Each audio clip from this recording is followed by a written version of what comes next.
Hello प्यारी बच्चों, आज हम कक्षा 6 पाठ 8 संगीत शिरोमणि स्वामी हरिदास के शब्दार्थ, सही विकल्प, रिक्त स्थान, प्रश्नों के उत्तर, शुद्ध अशुद्ध रूप, विशेषण विशेष्य, मुहावरों का वाक्यों में प्रयोग, चिन्ह, संधि आदि हल करेंगे। हाँ तो प्यारे बच्चों, हम शब्दार्थ शुरू करते हैं। शब्दार्थ पहला है प्रभात, प्रभात यानी सुबह। दूसरा अंतर्यामी, अंतर्यामी यानी हृदय की बात जानने वाला, जो हृदय की बात जान लेता है वो होता है अंतर्यामी। परमेश्वर, प्राणघातक, प्राणघातक यानी जानलेवा। कामना, कामना यानी मनोरथ, इच्छा। पांचवा यशस्वी, यशस्वी यानी जिसका खूब यश हो। छठवां नेपथ्य यानी पर्दे के पीछे का। अभ्यास प्रश्न 1, सही विकल्प चुनकर लिखिए। हमको सही विकल्प चुनकर लिखना है। क, सम्राट अकबर के 9 रत्नों में से एक थे। सम्राट अकबर के 9 रत्नों में से एक कौन थे? उत्तर है तानसेन। तो 9 रत्नों में से एक थे तानसेन।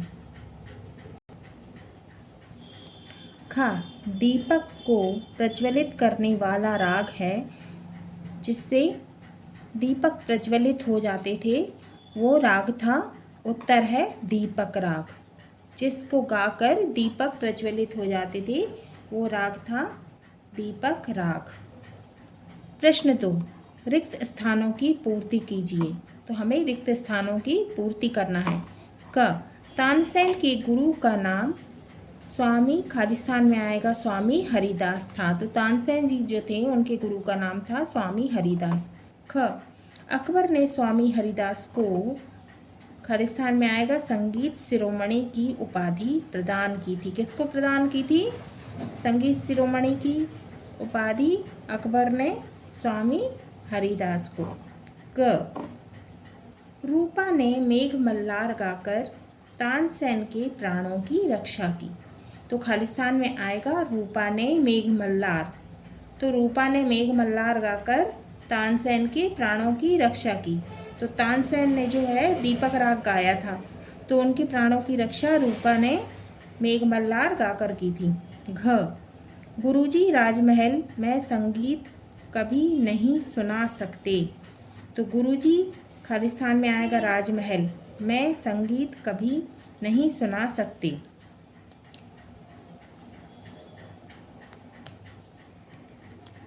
प्रश्न 3, बताइए किसने किससे कहा। तो हमको बताना है कि किसने किससे कहा। क, तानसेन, यह हमारी खुशकिस्मती है, हम इस मुल्क के बादशाहत हैं। तो ये किसने कहा था? तो हमको ये बताना है। उत्तर, अकबर ने तानसेन से कहा। अकबर ने कहा था तानसेन से। क्या कहा था? तानसेन, यह हमारी खुशकिस्मती है, हम इस मुल्क के बादशाहत हैं। ख, क्या बहन को भाई पर तरस नहीं आता? भाई के प्राणों की रक्षा बहन नहीं करेगी। उत्तर, ये किसने किससे कहा? तानसेन ने रूपा से कहा। तो तानसेन ने क्या कहा था? क्या बहन को भाई पर तरस नहीं आता? भाई के प्राणों की रक्षा बहन नहीं करेगी।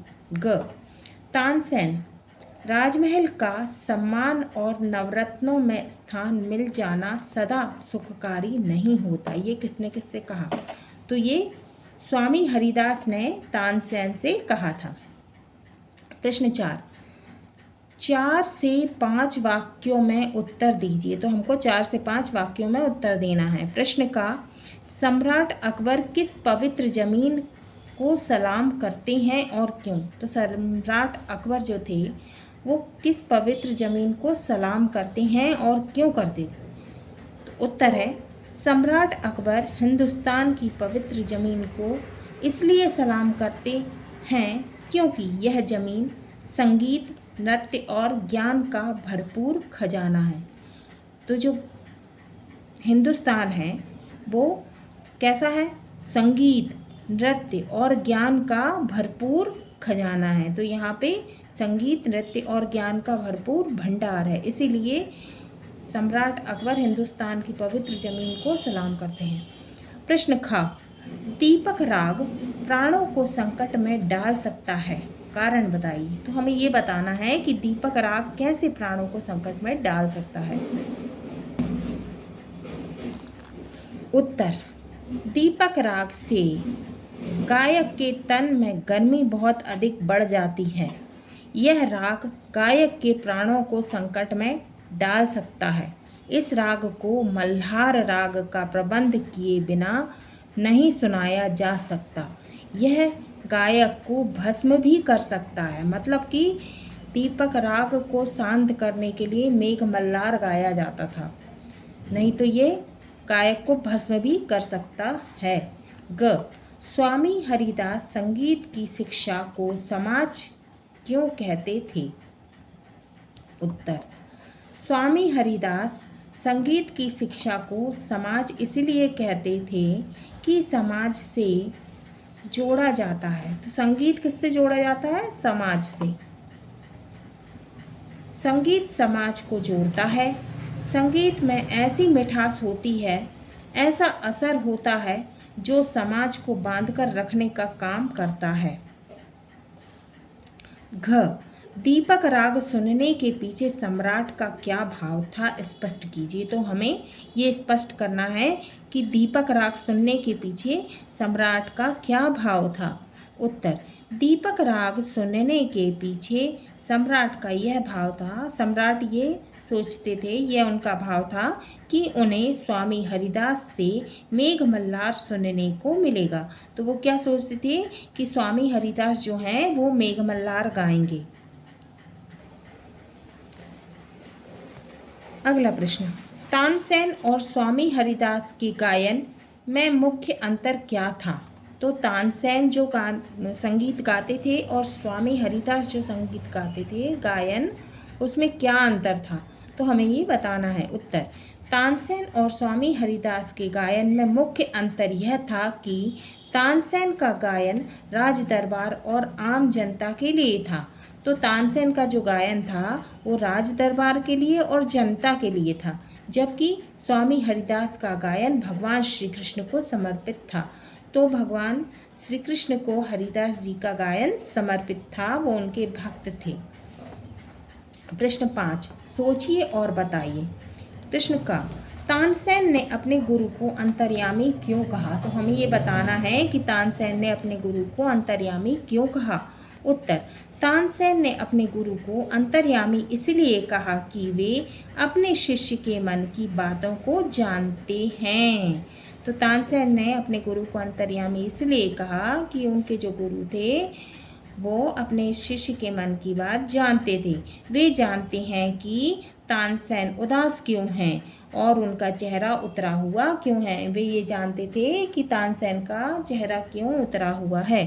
ख, अकबर ने सम्राट होते हुए स्वयं को बदकिस्मत क्यों कहा।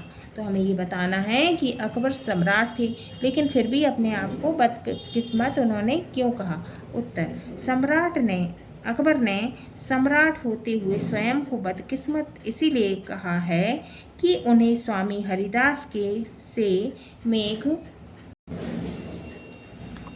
मल्हार सुनने को नहीं मिला।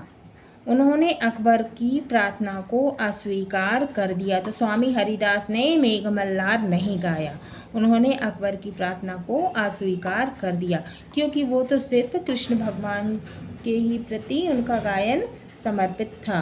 ग, अकबर ने स्वामी हरिदास के संगीत को जन्नत का संगीत क्यों कहा। तो अकबर ने स्वामी हरिदास के संगीत को जन्नत का संगीत क्यों कहा। उत्तर, स्वामी हरिदास का संगीत ईश्वर प्रेम से ओतप्रोत था, ईश्वर भक्ति से संपन्न था। उसमें वे डूब जाया करते थे, लवलीन हो जाते थे। उसमें गजब का माधुर्य था। अकबर स्वयं उनका गायन सुनकर झूम उठी। इसलिए अकबर ने स्वामी हरिदास के संगीत को जन्नत का संगीत कहा। अब स्वामी हरिदास जो कि अपने संगीत को ईश्वर के प्रति समर्पित करते थे, तो उनका संगीत जो था वो ईश्वर के प्रेम से ओतप्रोत था। तो उसमें जो कोई भी उसे सुनता था वो उसी में डूब जाता था, उसमें इतना माधुर्य था। तो अकबर उनका गायन सुनकर झूम उठे। अब प्रश्न 6, अनुमान और कल्पना के आधार पर उत्तर दीजिए। क, यदि निपुण गायिका रूपा तानसेन की मदद ना करती तो क्या हो सकता था? यदि गायिका रूपा तानसेन की मदद नहीं करती तो क्या होता, ये हमें बताना है। उत्तर, यदि निपुण गायिका रूपा तानसेन की मदद ना करती तो तानसेन का जीवन संकट में पड़ सकता था। दीपक राग के प्रभाव से तानसेन के शरीर में गर्मी का प्रभाव बढ़ सकता था और उसका दुष्प्रभाव हो सकता था। तो जो गायिका थी वो यदि तानसेन की मदद नहीं करती तो तानसेन के जीवन पे संकट आ सकता था और उनके शरीर में इतनी गर्मी बढ़ जाती कि उसका दुष्प्रभाव भी हो सकता था। इसीलिए गायिका रूपा ने तानसेन की मदद की। ख, तानसेन के स्थान पर यदि आप होते तो प्राणों पर संकट के बाद भी क्या आप सम्राट की आज्ञा का पालन करते? उत्तर, राज आज्ञा होती है। राजा की आज्ञा का पालन सर्वोपरि होता है, या उनकी आज्ञा जो है वो सर्वोपरि होती है। प्राण क्यों ना चले जाएं, राजा की आज्ञा के पालन में किसी प्रकार की छूट नहीं होती। ऐसी स्थिति में तानसेन के स्थान पर यदि मैं होता तो सम्राट की आज्ञा को सिरोधार्य करना पड़ता, फिर परिणाम जो भी होता देखा जाता। अब राजा की आज्ञा तो राजा की आज्ञा होती है, उसका पालन तो हमें करना ही पड़ता है, इसीलिए हमें उनका पालन तो करना ही पड़ता। अब प्रश्न भाषा की बात।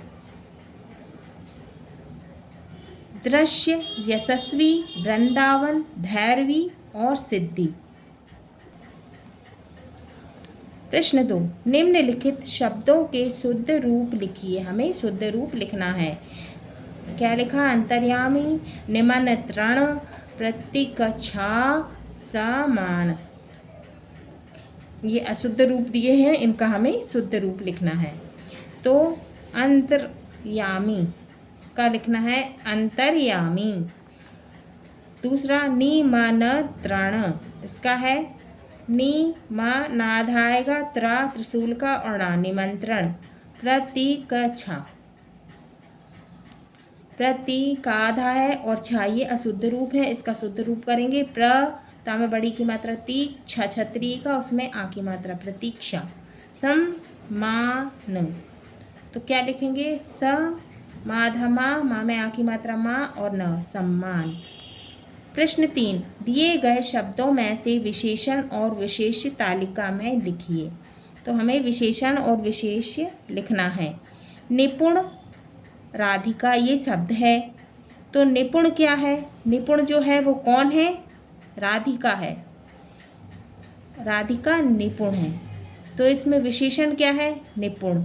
जो शब्द संज्ञा और सर्वनाम की विशेषता बताते हैं उन्हें विशेषण कहते हैं।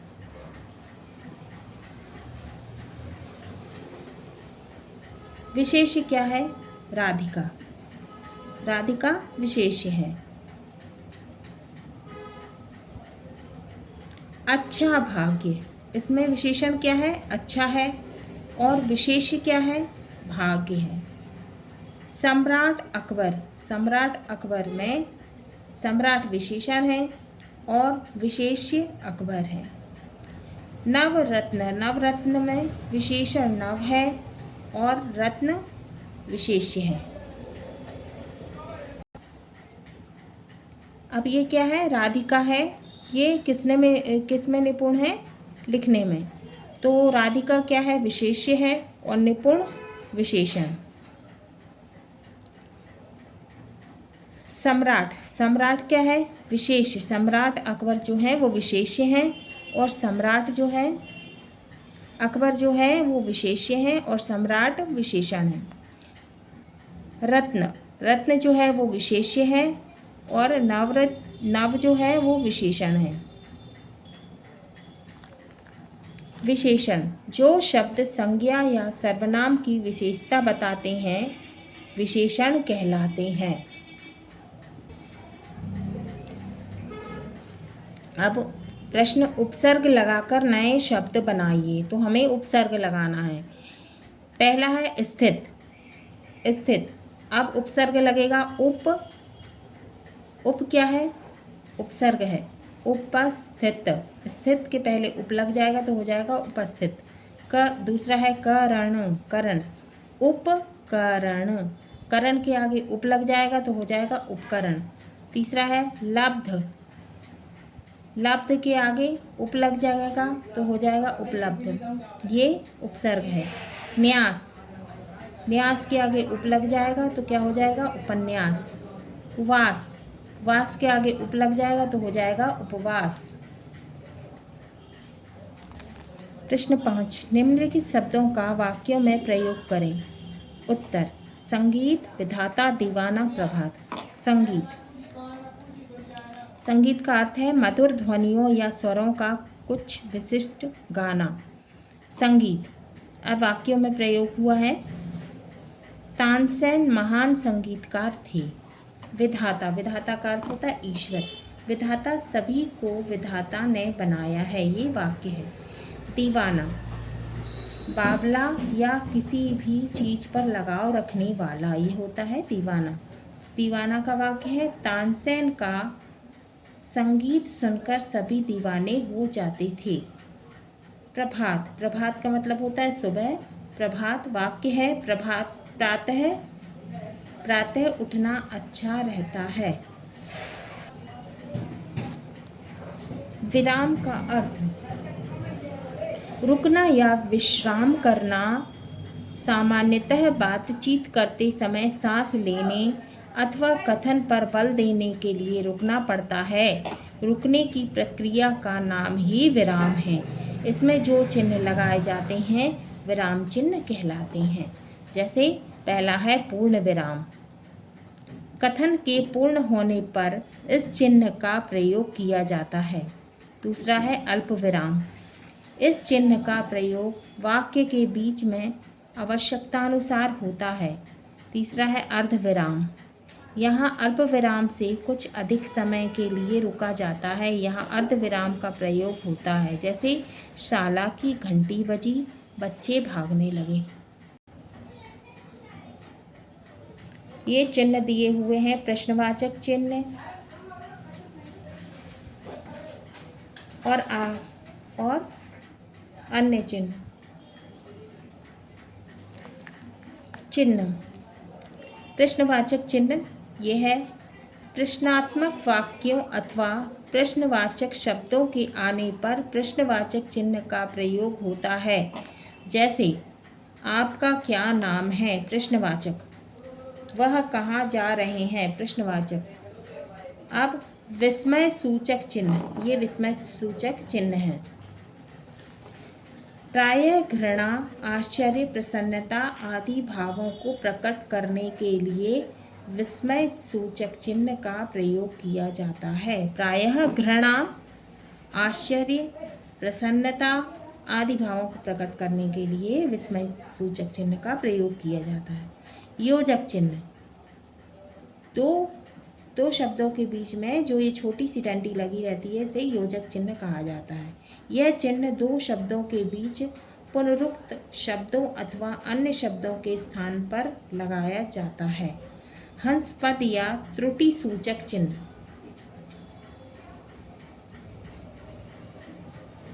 ये हंसपद है, ये हंसपद चिन्ह है। जब वाक्य में लिखते समय अंश छूट जाता है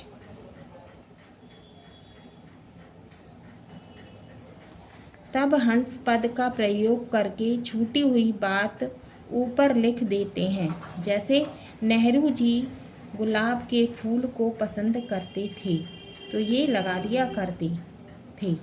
लाघव चिन्ह, संक्षेप सूचक। शब्दों के संक्षेप लेखन में लाघव चिन्ह का प्रयोग होता है। जैसे मध्य, फिर ये चिन्ह लगा हुआ है, प्र, फिर ये म, प्र, ये लाघव चिन्ह, उ, प्र, ये लाघव चिन्ह, ए लाघव चिन्ह, पी लाघव चिन्ह, जे लाघव चिन्ह। अब्दुल कलाम। भा लाघव चिन्ह, जी लाघव चिन्ह, बी लाघव चिन्ह, नी लाघव चिन्ह। विवरण चिन्ह। जहाँ शीर्षकों के साथ उनका विवरण दिया जाता है, यहाँ विवरण चिन्ह का प्रयोग होता है। जैसे संज्ञा, विवरण चिन्ह, संज्ञा के भेद, विवरण चिन्ह। संधि। अब हम संधि पढ़ेंगे, समझेंगे। विद्या और आलय शब्दों से मिलकर क्या बना है? विद्यालय शब्द बना है। विद्या शब्द में विद्या शब्द की अंतिम ध्वनि आ और आलय की प्रथम ध्वनि आ मिलकर आ हो गई है। ध्वनियों वर्णों के परस्पर मेल होने पर जो विकार परिवर्तन होता है उसे संधि कहते हैं। जो ध्वनियों और वर्णों से मिलकर जो परस्पर मेल होता है, जो विकार होता है, परिवर्तन होता है, उसे संधि कहते हैं। संधि 3 प्रकार की होती है। पहली है स्वर संधि, दूसरी है व्यंजन संधि, तीसरी है विसर्ग संधि। तो पहले हम क्या पढ़ेंगे? स्वर संधि। स्वर संधि। पुस्तक शब्द में आलय शब्द जोड़कर पुस्तकालय शब्द बना है। तो पुस्तक में आलय शब्द जोड़ दिया है तो पुस्तकालय बना है। पुस्तक की अंतिम ध्वनि अ और आलय की प्रथम ध्वनि आ स्वर है। यहाँ 2 स्वरों का मेल है। स्वरों के मेल को स्वर संधि कहते हैं। जहाँ स्वरों का मेल होता है उसे स्वर संधि कहा जाता है। जैसे सुर धन ईश बराबर सुरेश, इसमें आ धन ई बराबर ए। आ और ई से ए बना है तो ये क्या है? स्वर संधि। रवि धन इंद्र रवींद्र, ई धन ई बराबर हुआ है बड़ी ई, तो ये क्या है? स्वर संधि। अब है दूसरा व्यंजन संधि। जब किसी व्यंजन का किसी स्वर या व्यंजन से मेल होता है वहाँ व्यंजन संधि होती है।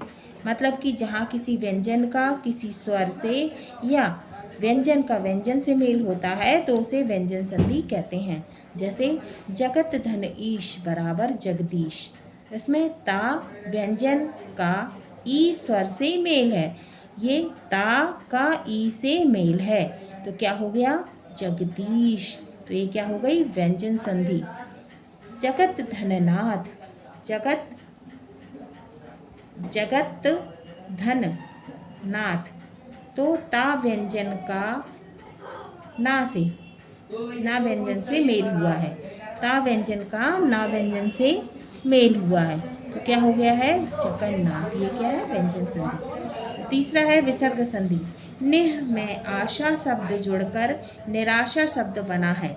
जब किसी विसर्ग का स्वर व्यंजन से मेल होता है वहाँ विसर्ग संधि होती है। जैसे दु, ये है विसर्ग, दु ये है विसर्ग, दुह धन साहस दुस्साहस। तो निह में आशा शब्द जुड़कर निराशा शब्द बना है, ये क्या है? विसर्ग है। इसमें आशा जुड़ गया है तो निराशा शब्द बना है। तो दुह धन साहस, तो दुह में सा जुड़कर बना है जो शब्द दुस्साहस, तो विसर्ग का सा में परिवर्तन क्या हुआ है? विसर्ग संधि।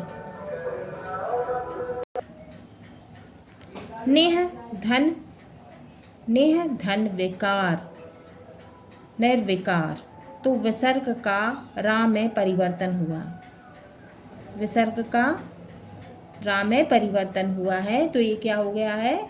निर्विकार। तो ये क्या हो गई? विसर्ग संधि। तो आज हमारा पाठ 8 संगीत शिरोमणि स्वामी हरिदास पूर्ण होता है।